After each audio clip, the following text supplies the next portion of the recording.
Magandang araw mga kalodi, this is your Criminology Pilipinas, pambansang lodi, rin ninyo Binaventura Bukay, di ba? So, ngayong araw, i-discuss natin yung classification of crimes according to the place or location.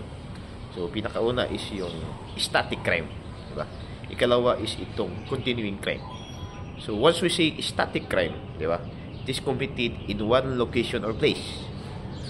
Once we say continuing crime, is committed in more than one location or place.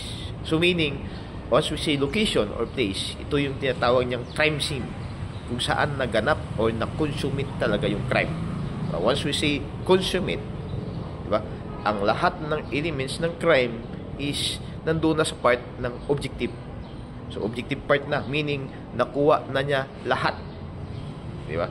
So ang static is iisang location lang o iisang place. So, sa iisang place, dito na place, for example, nakuha na niya lahat or na-consummate na niya yung crime. Example, ang objective niya is patayin, so napatay niya in one place. Pero once we say continuing crimes, hindi pa niya napatay dito.